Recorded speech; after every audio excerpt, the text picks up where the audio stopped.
You're listening to Beyond the Gates T, the podcast. Welcome to Beyond the Gates T, the podcast powered by the NAACP.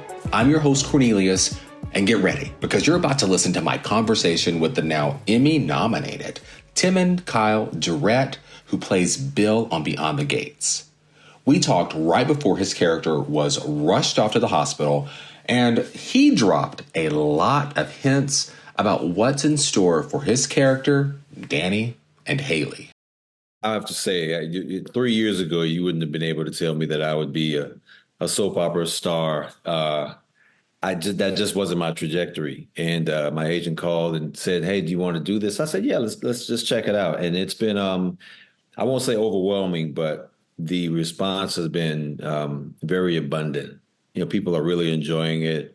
Some people who've seen my previous work say that they were excited to see what I was bringing once the announcement was made. And it's just been week after week, month after month, a lot of praise and interest. And, then you get that ire as well. People they love to hate the certain characters and all that stuff. And I like that. That means that I'm getting under your skin a little bit.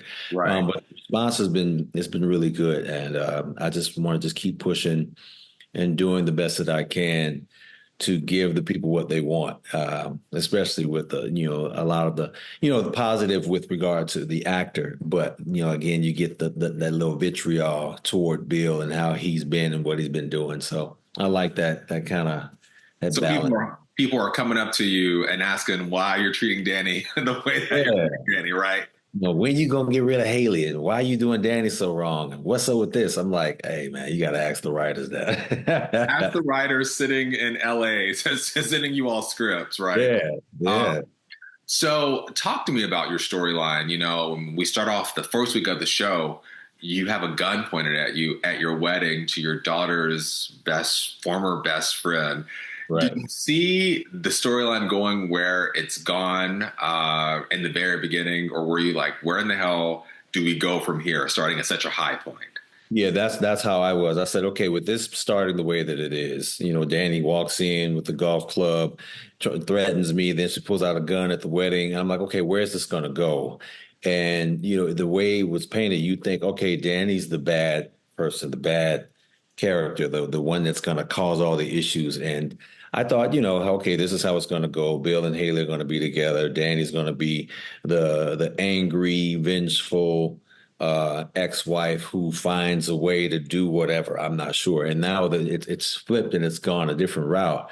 I have to say I wasn't surprised from a genre standpoint because, soap operas can just throw all of the intrigue and the betrayal and the lust and the anger and the revenge.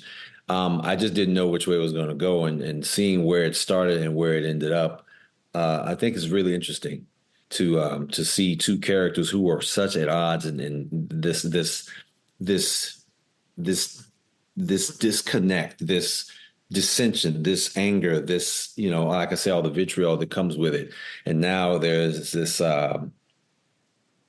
there are these enchanted moments and even more than enchanted moments, the elevator. Enchanted? I mean, a romp in an elevator?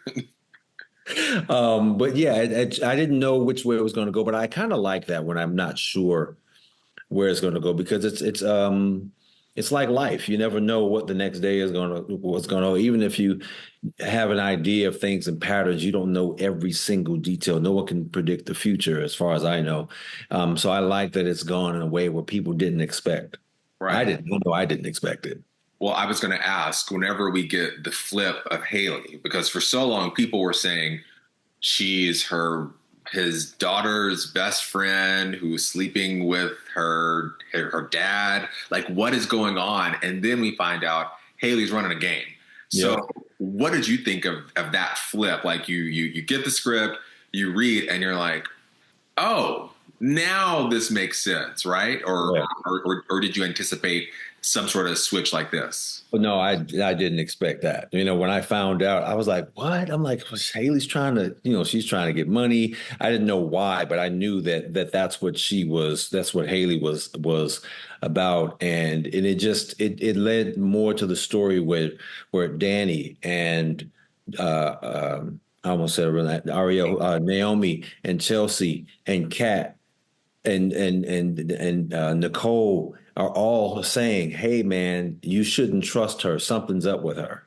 Yeah. And you never kind of know what it is. It's like, oh, is that a jealousy thing, or they just don't like her because of how she came into the picture? When I found out that Haley was actually trying to kill Bill, I wasn't thrown. I just was intrigued. I said, okay, that's a new twist. Now, where is that gonna go? Right. Yeah. I just posted a video, and you can't comment on this, but I think that she has to end this plan because there are so many people involved. Almost every single person you named is involved in like figuring out where, she and Randy, how they're connected. And it's just like it's getting too close to home for this plot, I think, to continue on the way it is, which I know fans are going to be upset because many of them want Haley to get caught, go to prison, and then they want you and Danny back together because that's just what they want. I personally don't want Danny and Bill back together, but do you see a world in which in Fairmont Crest that you two reunite? Well, I specifically told production, the writers, and everybody, I said, I don't want to know anything very far in advance. I want it to be as much of a surprise to me as it is to the audience. Now, mind you, we're months ahead of you guys. And there are certain things that I already know that I can't say, but I think it would be interesting from an actor standpoint. I love working with everybody that I've worked with. But as far as the writing and the dynamic of what's required of the characters and the actors, I think that Bill and Danny reconnecting would be very. I think the dynamic there would be very gripping because of the history of Bill and Danny. But I don't know if Bill and Danny are actually going to get back together. But if they did, I've seen the comments and some people are team Bill and Danny. Other ones are just let Bill stay alone and Haley go to jail or what have you. I think that it's, with the things that I've been told, which I can't say, Cornelius, I can't say it's okay. It's okay. But, I get it.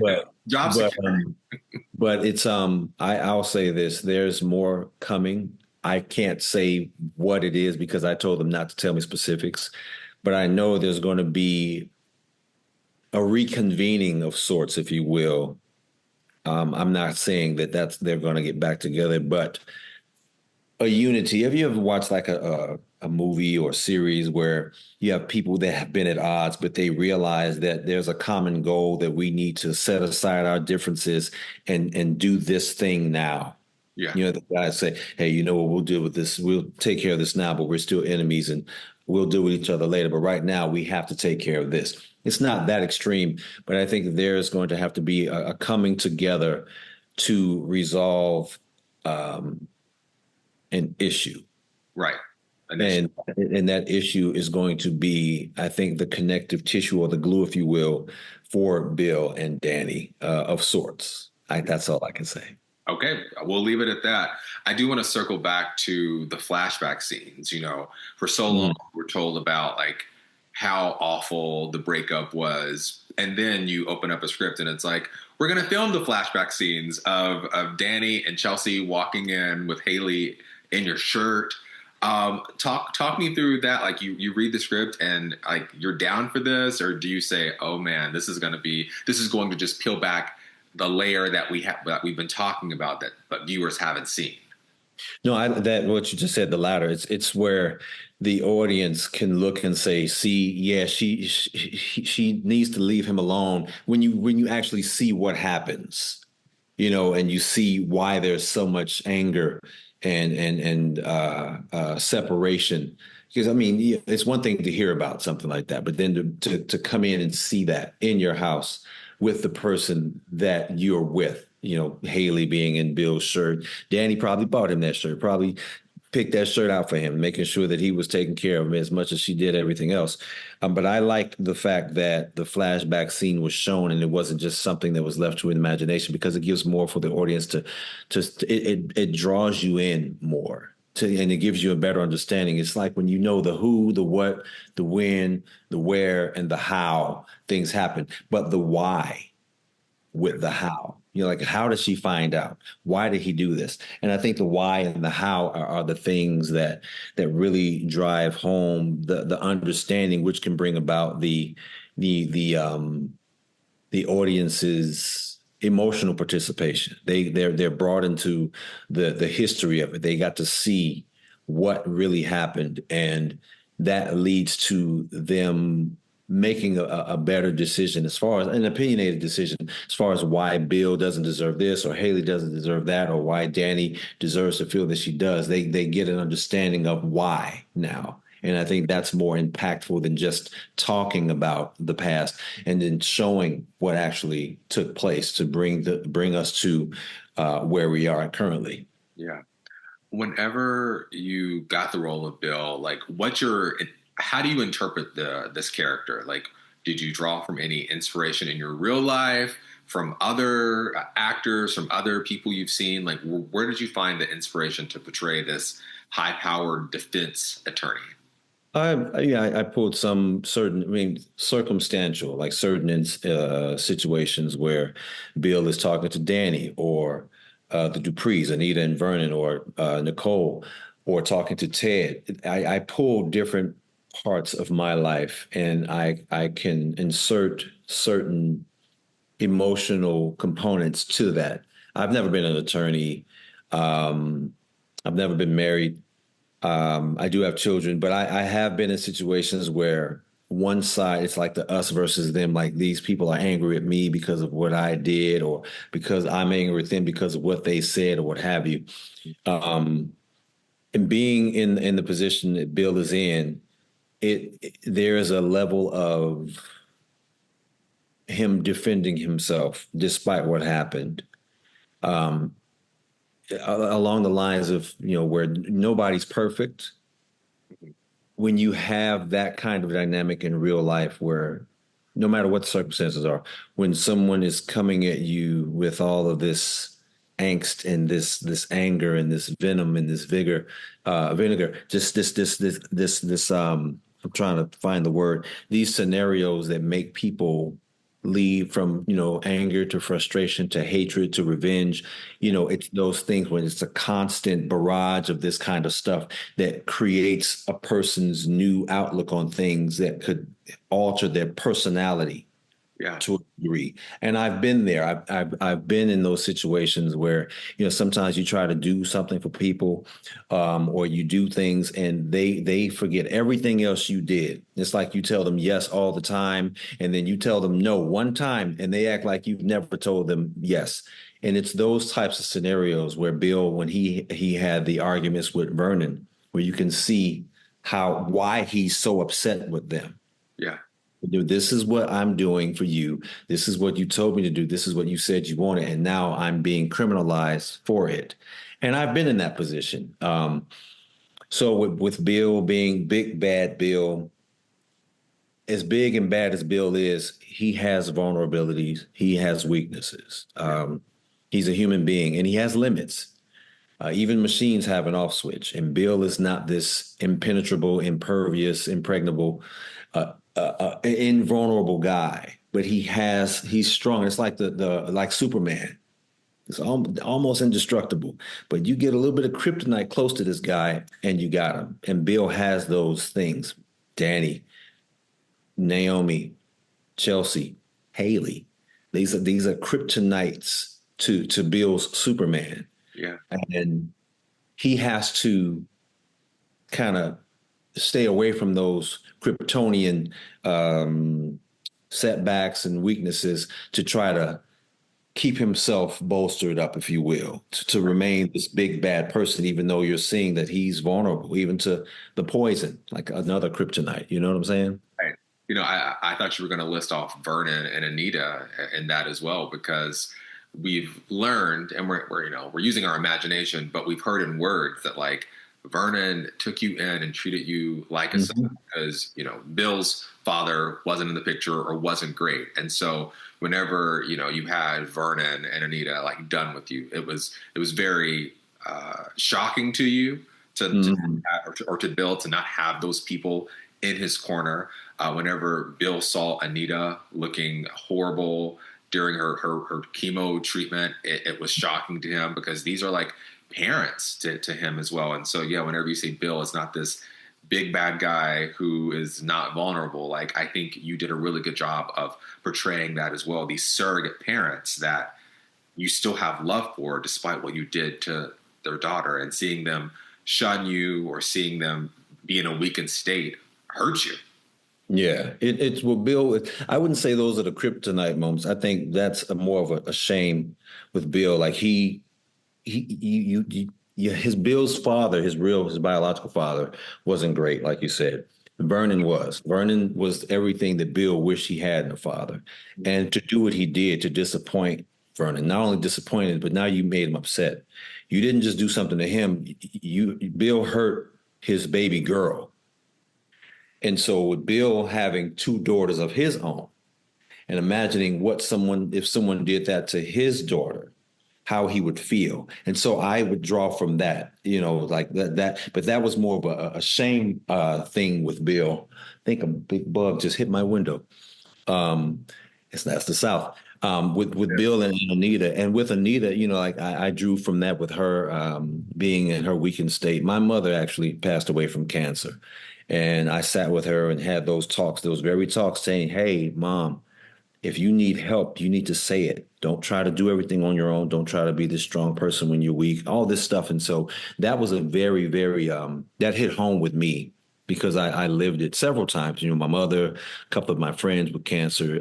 So I was able to draw from those experiences too. And I guess you're right that those are the weaker moments. But Bill tries to save face more so with the Duprees, because he still, despite what happened, he still wishes he had their approval and acceptance. Yeah. I feel like not going to Winterfest, that was also another one where, you were just expecting an invite. Like, of course, I'm going to go to Winterfest. And whenever that didn't come, that was also another moment. It is hard to ask you this question because I feel like you were involved in a lot of the storylines, whether it's Danny, whether it's Martin. Like, you are kind of clearly, congratulations, daytime Emmy nominee. Thank you. You are a part of a lot of the storylines, but for the storylines you aren't a part of, like, do you have any favorite ones? Do you watch and say, man, I love this. I wish I could be involved with this somehow? Well, I have to be honest, with as much work that I have to do on and off set, I don't get to watch as much. My girlfriend and her mother, they keep me up to speed. But I would like to have more scenes with Ted. Mm-hmm. I love working with Keith and Daphne Duplay. I wish I had more scenes with her. I mean, and like I said, I'm not playing favorites. It's just certain people that I work with a lot. Like I like working with Marquita, who plays Haley, because we're really cool. That's like my buddy. When we go from lovey-dovey to hating each other, and it's just this fun thing that we get to do. We get to play storylines. I liked being involved with Martin early on when people didn't understand what Bill was talking about. Man, what I did for you and how we're working this out. I would like to be involved in a lot more. I like to, because it gives me an opportunity, not one to grow and to stretch, but two to have a better understanding of the characters as they come from the actors. Because if you see some of the talent off camera, they're nothing like their characters. Like, I'm not like Bill. I'm the big goofy prankster telling dad jokes. But I would like to be involved with even more with Samantha and Tyrell. Yeah. I don't have any. I don't think I've had any dialogue with them or any interactions. We were in some scenes together, but I just to be that great uncle because I am a great uncle, and to be that uncle figure to not just to Cat, but to these even younger people. I think it would be good to see how Bill can be this big, aggressive guy, but then still be this soft, loving person to his great niece and great nephew, or former great niece and great nephew, to see that other side of him and how he interacts with the even younger ones, not just his daughters, but the younger ones of the Dupree mix, you know? Yeah. Going back to your daytime Emmy nominee, congratulations again. Thank you. What did you submit for that? I know many people, whenever they saw the nominations, they're like, oh, a lot of people not in the industry, they don't know that like you clip together, I think it's 15 minutes, like 15 minutes or less, or Yeah, mine was 7 minutes. I wanted it to be five, but okay. So 7 minutes of your best work. Was it just Martin? Well, you tell me. What did you submit for the Emmys? There was a scene with Bill and Danny where Danny comes to Bill's office and she's asking him why did he have to move his new wife into Fairmount Crest. There was another scene where Bill and Danny are at Bill and Haley's living room where Bill is expressing how much he wants to be a dad again and try to get it to do it over again. And then there are scenes with Bill and Vernon, the one where after Bill's stroke and Vernon is telling Bill, like, we got to work together on this thing that we did together. And a scene in Orphy Jeans where Bill and Vernon are arguing about, I went behind his back. I went over his head and did what, he told me not to do it. I'm like, man, whatever. I'm going to do it my way. And Bill and Vernon have these heated exchanges. And then there's the scene where Danny pulls out the gun at the wedding. Yeah. I think it's 5 scenes. And I had a lot to choose from. I watched some of my scenes with, because most of my stuff was with Haley and Danny and with Vernon. I didn't have much with Anita or pretty much anyone else. It was mostly that. And I had stuff with my daughters, but the impactful stuff, the stuff that make you see who Bill is, the levels, like his all the way from being big bad Bill down to Bill being vulnerable with Danny and crying and saying how much he really wishes he could have done better. And that's what I submitted just so they can see the different levels. They can peel back the onion that is Bill Hamilton. Yeah. How does it feel? Man, I can't lie to you. I was doing yard work. I completely forgot on the day, it was the 14th. It was 2 days after my birthday, and I was doing some yard work in my house and just handling some things. And my phone rang, and I was like, man, and I thought it was my assistant reaching out to me to let me know about these appointments that I had to do this yard work stuff that I was getting ready for. And I got a couple phone calls letting me know that I had been nominated. And there was a stillness that came over me. And I have to say, still right now, I can't describe how it's a brand new feeling. To be, like Emmy is the highest honor in television. And as much hard work as I put in and people who've disparaged me and told me, be realistic, don't get your hopes up too high. That's just a dream. That's only can happen for certain people who were in the same position as I was, moved out to LA, chasing that dream, and some gave up and I never did. And all of the history of my career, everything that I've done up to this point, it's all starting to flood back. And it's like pieces to the puzzle, every memory, every no that was told, every time I got this close to a role and didn't get it. All of that is now there's this admix of all of these memories that are like pieces to a puzzle. Now the picture is coming together, but the picture is the feeling, which I don't know what it is yet. It's not. It's happiness. It's anxiety. It's like when you play basketball.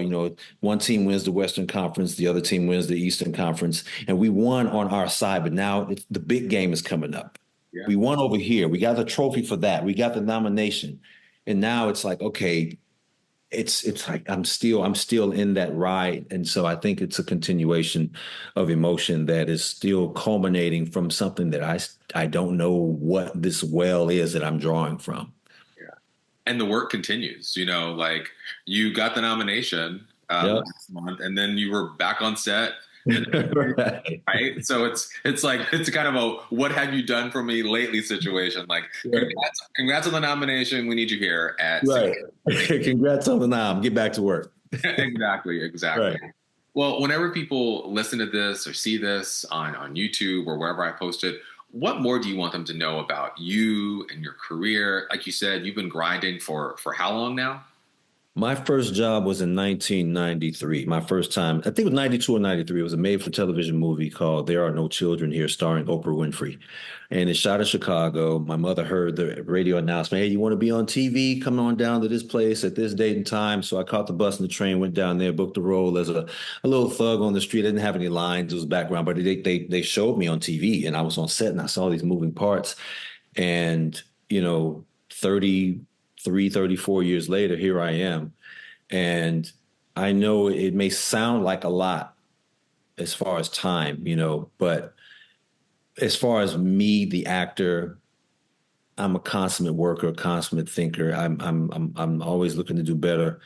Uh, and I just want people to know that I'm a microcosm in the macrocosm. I want you to know that if you have a dream, an aspiration, a goal, something you want to achieve, it, pausing doesn't mean giving up. Don't ever stop.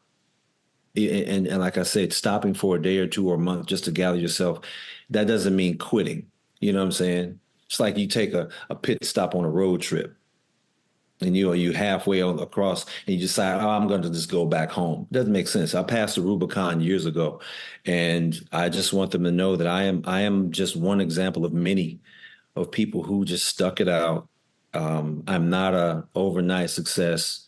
I'm not a Nepo baby, as people call it. There's no one in my family. I have a huge family who I rode their coattails. And I say all that to say, not to boast, but it's achievable. You can, if your dreams don't scare you, and I've heard Ava DuVernay say this, if your dreams, I don't know if it was Ava DuVernay, if your dreams don't scare you, they're not big enough.